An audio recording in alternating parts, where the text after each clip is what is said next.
ils sont blindés. waaw am na CAN bi am fële ci Maroc mais am na aussi benn CAN ba fii Sénégal CAN politique. maanaam politiciens yi ñu ngi seen aussi terrain. Diomaye mu nga fële ca Casamance. Sonko organisé fii conférence de presse ak avocat mi. ñu gis démb ci journaux yi coalition Diomaye président. am siège. dafa nga di photo ci VDN bi loolu ni ñu ko mën a jàngate. yow loolu da nga koy werante.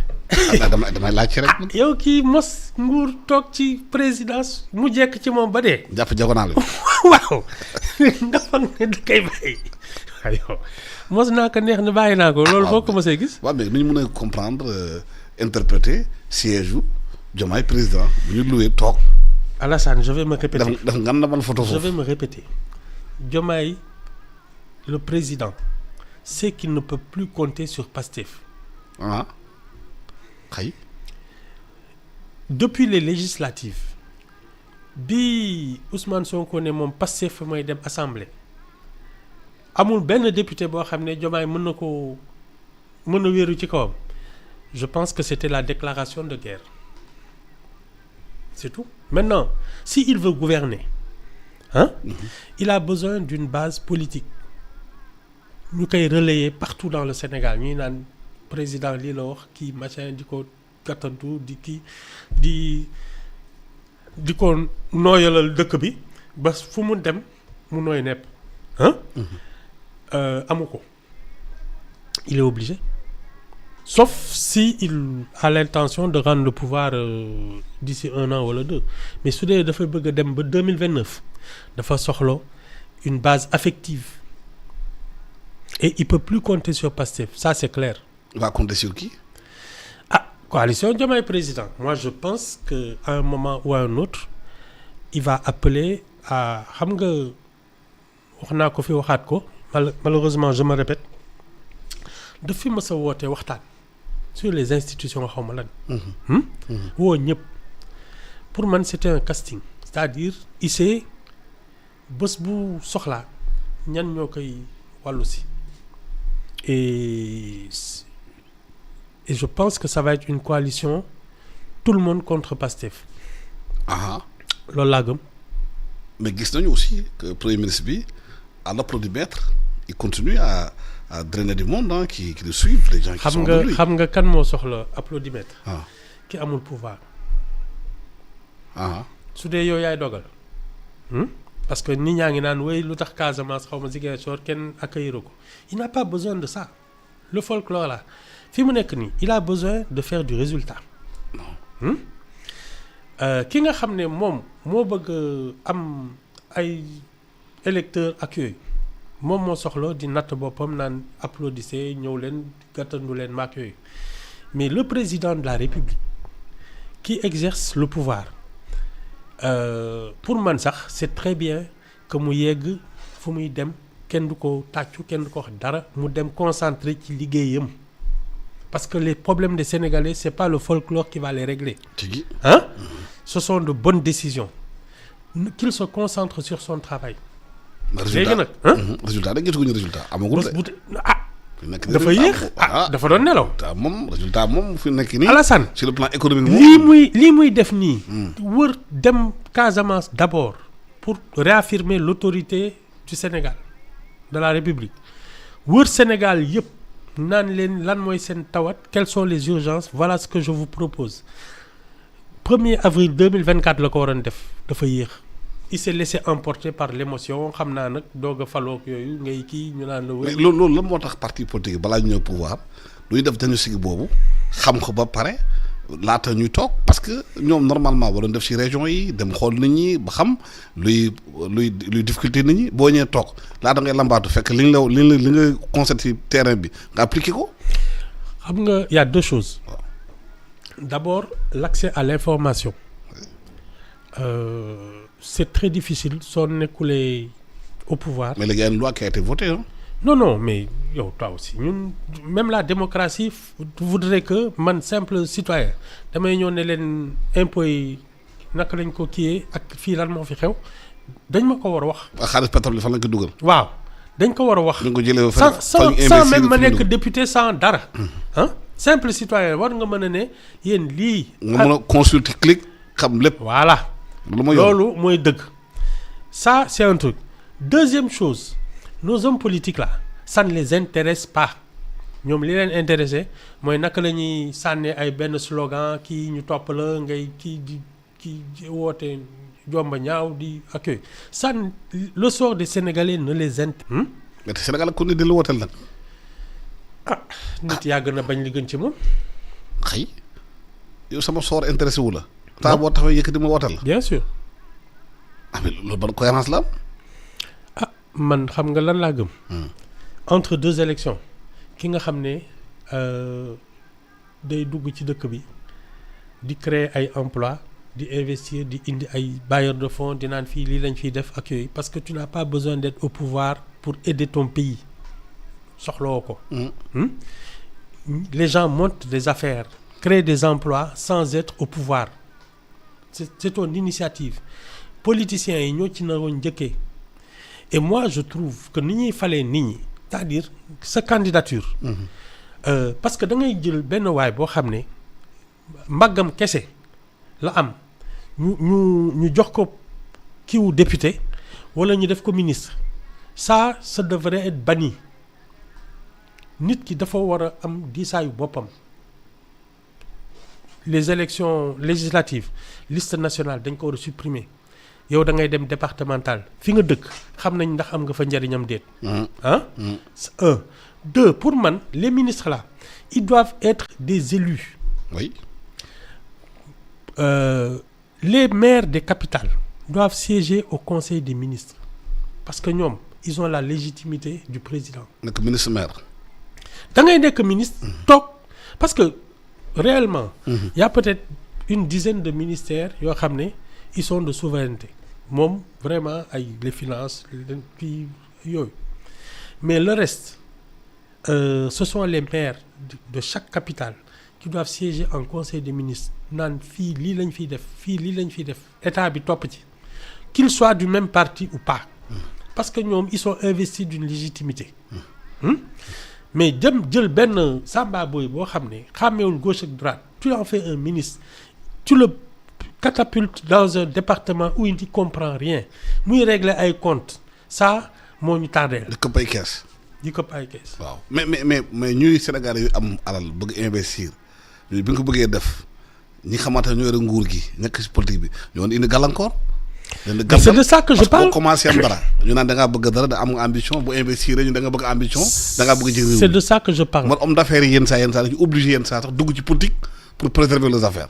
Alassane. waaw c'est de ça que je parle. gis nga ay sëriñ boobu yëpp dañuy dugg politique ndaxte bu ñu duggul politique du mu doxal dara. non xam nga lu tax mu loolu am parce que justement mën nga am poste boo xam ne mérité woo ko la République. C'est le mérite. Pour avoir une légitimité il faut que tu sois méritant dañuy ne kii nit ñi ñoo ko fi mu dëkk. ñoo ko wóolu fal ko parce que lii la fi def. parce que am na njëriñ. waaw mais quand on laisse le président nommer qui il veut à n'importe quel poste koo xam ne amul benn. maanaam yor encadre de nomination yi. Ah oui. Non seulement critères yu wóor. Ah oui non. comme congrès américain nga dem taxawu ci buuru congrès ji. choisir waxuma la loolu man président de la république. suy falu dañu war a toog ne yow ban équipe ngay àndal ñi nga xam ne ñoom nga wane ne ñii ngay àndal pendant la campagne dañuy toog ku nekk wax sa programme ne man suma département bii lañ may dénk lii laay def. Mais tu peux pas prendre quelqu'un mu ne la man tey Pastef laa àndal nga fal ko le lendemain mu ne man daal seet naa ba seet Pastef neexuma affaire laay àndal mu transhumé. Et c'est ça nous qu'on risque parce que justement on ne contrôle pas les élections. Il faut contrôler tous ceux qui sont élus. Yow tu vas faire 5 ans avec quelle équipe nga ne ñii laay àndal ñu voter la. Mais loolu citoyen ñooy choisir. Bien sûr est-ce que du déficit citoyenneté ou bien ba ñàkk mën a ràññee. lu ñuy fal mu indi problème yi. loolu mooy problème bu élection ñëwee. ñu xëpp nañu xaalis mais institution non mais institution xam nga lan mooy wax ji. waaw pour nga éligible c'est pas seulement une question de casier judiciaire parce que fii dañuy amnistie lu la ñuy def ko. donc ça ne compte pas. Da nga war a am jaar-jaar et ça il faut être extrêmement sélectif. Am na loo xam ne par exemple ñun dans notre profession tu peux pas être rédacteur en chef si tu as pas fait 10 ans de rédaction. de rédaction. En politique ça doit être pareil soo musul yor mairie soo musul kii munoo nekk député soo musul gérer dara si tu n'as pas cette compétence tu peux pas être élu. waaw mais bu ñu xoolee ñi toog léegi yore nguur gi ñu gën a bëri am nañu problème boobu am na xam amuñu benn expérience joxe direction générale. yow tu parles de qui. xam nga ko ñuy wax tamit. yow président bi sax musul yor direction te on l'a fait président de la République. xam ne kay ñun on a un problème. voilà. dana war de. Non c'est ça le président le premier ministre bi ñu leen di fal musuñu téye dara c'est là que commencent les problèmes. mais comment justement def. ba loolu bañ ci am il faut un vrai casting pour ñu ne la yow tu peux te présenter à une élection même la mairie conseiller municipal à la limite pour man il faut avoir un minimum mais même soo musul yor dara nga nekk conseiller municipal parce que c'est l'apprentissage. Mais tout le reste Alassane il faut être rompu à la tâche. ñu woo sa mbokk yi xool. Non et puis xool yow fan nga jaar. Est-ce que mës nga téye dara est-ce que oui. est-ce que mosoo këpp kees. Oui. est-ce que bu la joxee xaalis mosoo saaga kenn. doo ko luubal. même mosoo saaga kenn. parce que kilifa day mat. C'est ça qu'on n'a pas fait. Il faut pas permettre à n'importe qui d'être mais attends jaaykatu ndomb mooy nekk député. wala yow loolu yëgoo ko. dëgg bi kii mu ngi noonu jaaykatu ndomb mu ngi noonu daal. attends. doy na war de. non ouais. mais critères yooyu parce que xam nga Sénégal fi def lañu. on doit en faire une loi assise nationale. wax waxu CNRI wax lépp def quand même ay des critères yoo xamante ne dina tax sax. Alassane moi j'ai fait partie. mais ñu bëri malheureusement de la CNRI.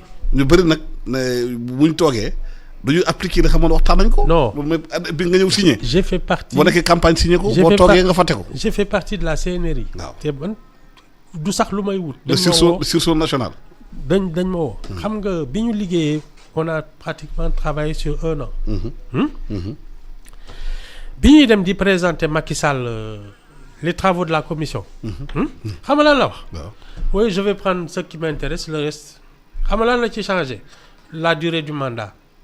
kese mais loolu lan moo tax loolu politicien ñëw jël engagement signé ba pare te engagement mënul tënk.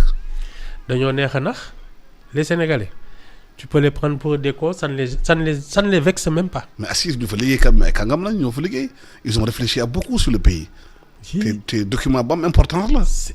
je te dis. même bu fekkee PDS ànduñu ci woon fekkee naa travaux CNRI yi maa ngi ci woon. c'est pas des rigolos liggéey nañ ko ils ont fait un travail sérieux bi ñu demee di ko présenter Macky Sall presque dafa toroxal Matar Mbow man c'est-à-dire même par savoir-vivre. On ne traite pas comme ça un monsieur. Il l'a humilié. mais bu ñu nekkee ci réew mi nag njiitu réew yi mën a comporter wu noonu. par rapport aux Sénégalais par rapport seen engagement. par rapport ak lu ñu waxoon.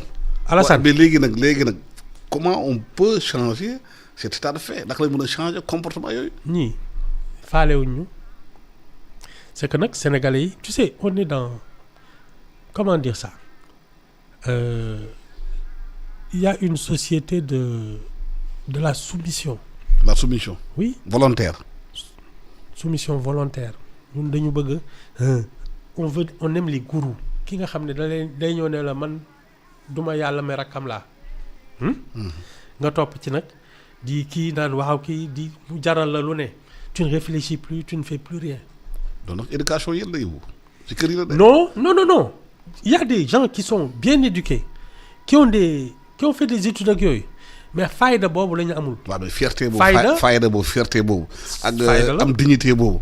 mais ci famille lañ koy def ci nit ñi. non yow sa waa kër mën nañ la defal lu ne mais amoo fayda parce que ça c'est intime. fayda moom non fayda kenn du ko may nit. war na ko liggéey. Alassane. tàggat nañu ci fayda Alassane da ngay nekk ci kër boroom kër gi di def loo xam ne jaaduwul sa fayda moo leen ne hey muy sa pap muy sa yaay muy. sa maam mooy ku la neex nga ne ko je suis pas d'accord day am. loolu fayda la nit ki kenn du ko may sans manquer de respect à qui que ce soit. Mais tu dis ce que tu penses. ñun fayda boobu nag def ñu jafe. mais loolu musiba la nag ci réew bi xamante ñu bëri ba ñu fayda. c'est ça l'état du pays c'est ça l'état du pays. mais loolu est-ce que mën nañu ko inculquer nit ñi jàngal leen nekk dañu amee fayda. non c'est une culture. mais culture. c'est une culture elle est transmise. soo bëggee sa njaboot am fayda. fulla ak fayda. da nga leen di faydaal ba pare. tigi xale boo xam ne day màgg ci kër chaque jour nga saago ko toroxal ko. wala musiba la fëgg ko ay pes. naan kii c'est une violence oui. voilà violence la mais tu casses ses ressorts. sa doom soo ko wanee ne yow mii je te respecte. balaa nga koy jëlloo décision tu lui expliques. après nag moom mu décider su yàggee su jàmbur ñëwee ci àll bëgg ko jaarale fu mu bëggul jaar day lànk. mais est-ce que jarul parents yi ñoom seen bopp ñu tàggat leen nu ñu tàggatee xale yi. non je pense que éduquer les parents comment éduquer les enfants. pour les parents c'est foutu mais la République. ñooy jàngal xale yi kay ñoom parents yi jàngal ñu yaree xale yi. man je pense que nous notre société s'est effondrée depuis longtemps. L'âme sénégalaise est abîmée. Il faut la relever. Non, la République a le devoir de restaurer l'âme sénégalaise, c'est-à-dire sous njaboot gi nare tumuranke, la République doit être là pour lui dire voilà ta colonne vertébrale. Ça c'est la République. Mooy service civique national bi war a def militariser affaire yi xale yi bu ñu 18 ans yëpp leen loolu de laa gëm. armée bi muy institution xam ne moo war a former citoyen bi. loolu de laa gëm. mais loolu am nañu loi la c'est dans la constitution ba ñu ko def. loolu de laa gëm. ñu ngi ko jëfee. ñu naan dafa cher yar dafa cher. leen de mën naa la éducation amul prix. La mauvaise éducation c'est ça qu'on a vu depuis 2021. Tu sais ce que ça nous a coûté. Des milliards. Donc si on l'avait investi dans l'instruction civique, dans l'éducation, man su ma déggee nit ñi naan Abdou Diouf c'était un homme d'État sama xol day yëg ba fii il a tué ce pays te ñu ngi nekk fi naan wéy xam nga moom c'était un homme d'État. Mais ça fait 40 ans au pouvoir. Ça fait 40 ans. Il a tué ce socialiste yow. Il a tué ce pays. Déet waay ça va kat moom bu mu ñëwee dafa am problème aussi il a trouvé des plans d'ajustement structurel affaire yu bëri. Alassane. Tu n'es pas obligé de prendre le pouvoir quand tu n'en es pas capable. moom kon du par force mu nekk ko jox ti. mais du par force article 35 la. Attends Senghor bi mu toogee ne man mag laa mënatuma yor dëkk bi. waaw daf ko delloo. waaw mi jox ko on est d'accord da ko jox Diouf bi. Diouf il n'était pas capable de ça. Diouf moo ko jox Senghor moo ko jox. dama ne la waaw. baax na. mënuma ko yor baax na. mënuma ko yor Sénégalais pouvoir nga ne baax na. xam nga yaa na. kay. non yaa na. bariwul de. yii justement ñi war a yor dëkk bi ñoo bariwul koo xam ne xam nga sa bopp xam nga li nga mën a yor ak li mënul loolu moo ñu manqué. fii nit ñi dañu bëgg nguur nguur. ma ngoog dañu bëgg a jàpp diagonale bi toog si oto bi kërëb ko climatiseur bi di ëff rek. yàlla boo ragal sa jabar. ñuy noos. ba mu naan première dame la. serrez-vous la ceinture. yàlla boo ragal sa jabar ba mu naan la man maay première dame. waaw ñu ne serrez-vous la ceinture. baax na daal yéen pour askan wi. am na beneen situation boobu Sénégal temps yi mu doon wut xaalis si marché international bi. 400 milliards 445 milliards. mais dañ ko mujj randal parce que nee nañu bailleurs yi waroon kii partenaires yi ñoom ñu ngi hésité tu dugal xaalis ci réew mi. yow ton premier ministre a dit que les chiffres étaient falsifiés, qu'il y avait une dette cachée et que c'est presque un état voyou. Qui va prêter à un état voyou? xanaa lu mën a mun dépasser loolu la. nga ne. maanaam mun dépasser loolu léegi xam nga xanaa xëy discours boobu. xool nu ñu neexalee bailleur de fonds yi. non Alassane. dugal koppar yi. Même avant qu'il ne dise ces choses-là bi mu nekkee dans l'opposition il a tenu des discours xam nga àddina bi xëy na sénégalais yi ñooy toog di fàtte mais les gens sérieux qui décident dañ lay profiler ni kii nii la mel lii la fi waxoon lii la fi defoon toog di xaar quand tu arrives au pouvoir dañuy ne zëm di la seetaan les gens de pouvoir ceux qui peuvent décider soo ñëwee naan dem leen di seet dañuy laajte kii kan la. waaw ba xam la càmbar la. balaa ngay ñëw la ñu naan kii mën naa ak moom wala mënuñoo ak moom c'est ce qui se passe. waaw mais réew mi soxla na koppar. nga ne. réew mi soxla na xaalis fu mu nekk nii. bu baax sax. xanaa du CFA bi nga xam ne dañu ne c'est une monnaie. waaye pour le moment CFA fi nekk de. waaw fu ñu tey ci CFA yi xam nga tey 24 décembre la ñu bari ñu ngi lay déglu tey ay sénégalais lañu. xëy na bu ñu doon moment yi dëkk bi doon xumba gis partout des guirlandes dëkk bi ñu décoré ko. yow loolu ngay wax yow drapeau yeeg. ñu décoré yeeg Sénégal en Coupe d'Afrique. waaw gisuñu dara ci loolu mbedd mi sax économie la. waaw loolu gisuñu ci mbedd mi. ah waaw. loolu lu muy signifier lan lay signifier. La morosité. Tu sais, man je dis toujours, l'économie c'est la confiance. Quand tu es optimiste, li nga am mën nga ko jaay ba leb def ko ci dans la consommation parce que wóor na la ne dina dellu si parce que ça marche. Aujourd'hui, personne n'ose investir parce que tu te dis on ne sait pas où va ce pays. waaw mais mairie ka mën nañ décorer dëkk bi sa capital bi tuuti sax. su ñu amee xaalis xale yi ndaw yi sax au moins am espoir booy ndaw yi parce que ñoom yëguñ dara li xew xale yi. mën a gis ay guirlande gis yëpp parce que dafa doon dugg seen conscience. créer un espoir ku nekk ak ni ngay def ak sa njaboot. bon déjà la mairie xam nga ki nekk Ndakaaru kenn falu ko. ah Abbas faluñu ko. kan moo ko fal. conseil municipal moo ko fal di. Ils sont combien. ah ok au moins. Non, ils sont combien au conseil municipal? Ils sont pas 40. À peu près. waaw Les Dakarois sont combien? 1 million 2 millions et quelque. Voilà. C'est toute la différence. kon moom conseil boo ko fal daal. waaw même bu dee loolu mun naa am góorgóorlu dafay dara si réew mi si capital bi. Alassane. waaw. bàyyi maag ñii waay. déedéet. bàyyi ba ñu fal ko. Dakaroo ngi fi na dem élection.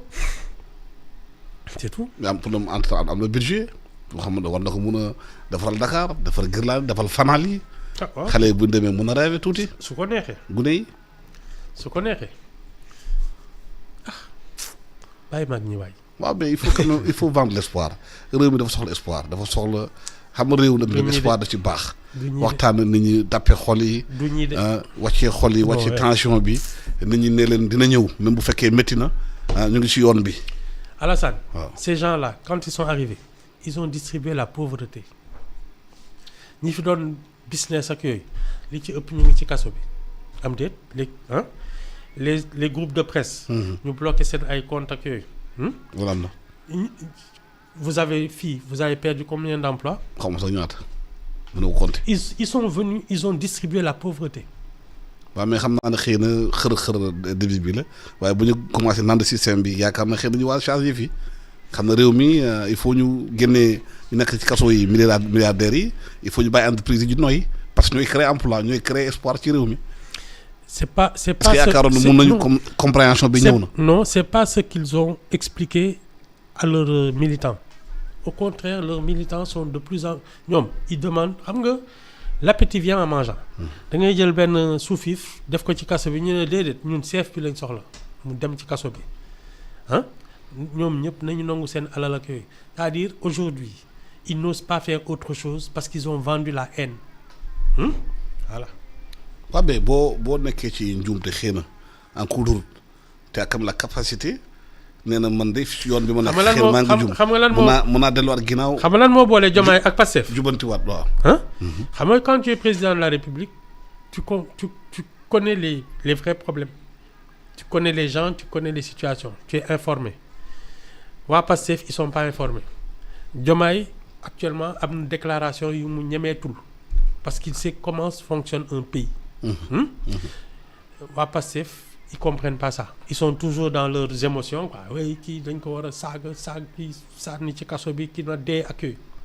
Le Sénégal c'est 18 millions d'habitants les fichiers électoraux ne fekk 7 millions. La majorité silencieuse 2 millions et quelques lañu.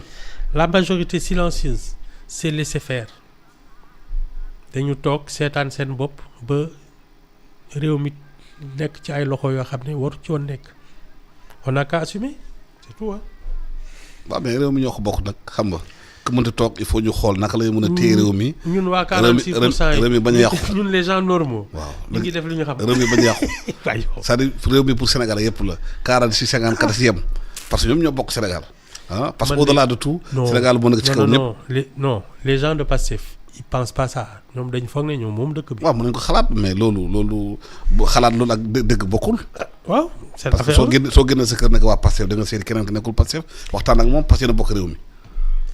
man daal je ne discute pas avec ces gens-là c'est aussi simple que ça. non le pays a besoin de discussion quand même Ibou. dafa soxla waxtaan. soxla diisoo. parce que waxtaan la Sénégal la mën a avancer. non il faut agir soit tu es compétent tu règles les problèmes soit tu ne l'es pas et en 2029 les gens mais président dañuy dégg souvent muy wax réconciliation nationale ba mu constaté moom ci biir famille yi dafa am fracture nit ñi dañu xuloo biir ndax politique mais loolu il faut ñu weesu ko il faut ñu dépasser loolu. Alassane ku yarul sa njaboot ba nga xam ne benn waay mooy jóge ci àll boole la say waajur c'est ton problème yaa ko def ñi yar seen njaboot ba léegi seen njaboot a ngi dox li ñu xam ceux qui n'ont pas éduqué leurs enfants ba xëy ba sa doom di la saaga kii ndax benn samba boy seen affaire la. chacun prend ses responsabilités. heure bu ñu joxoon Ibou jeex na balaa ñu tàggoo ñu ñaanal nit ñi joyeux Noël. suba tey le 24 décembre. bien sûr mun naa am tamit balaata ñu defaat émission bi xëy na fin d'année bi ñëw ñaan nañu bonne heureuse année. bien sûr laa ci ñaan 2026 nekk année bu mucc ayib Sénégal. une année de paix de sérénité de prospérité. ñu génnee xaalis bi dugal ko ci réew mi Sénégal ay naat yore bëccëg seen i poos mun a dundal seen njaboot réew mi mun a avancer. ba da leen fal pour enrichir les Sénégalais. Alassane xam man lan laay wax Sénégalais yi. waaw man du ma leen ñaanal. dama leen di ñaax. waaw. retroussez vos manches et mettez-vous au travail. ñaax ak ñaan. il faut travailler. waaw gis nga la seule manière de combattre la pauvreté. liggéey rek c'est le travail. kese amul leneen ay kii ak yooyu amul. kese il faut travailler. waaw ku mënul nag di xëy di ñaq di sonn amal sa dëkk njariñ c'est ton problème. waaw liggéey leen moo yore réew. waaw c'est ça. gërëm naa la sant naa Ibou Fall di gërëm Amady Sy nekk ci technique bi Dami ci vidéo bi ak Moustapha Dramé. xam naa yow semaine prochaine. waaw semaine prochaine incha allah. xam suba férié la. waaw yow. vendredi tamit. nga ne Gabonais bi waaw. non vendredi semaine prochaine day nekk xëy na ñu dugg ci année bu bees bi. bien sûr di ñaan yàlla def jàmm ak salaam.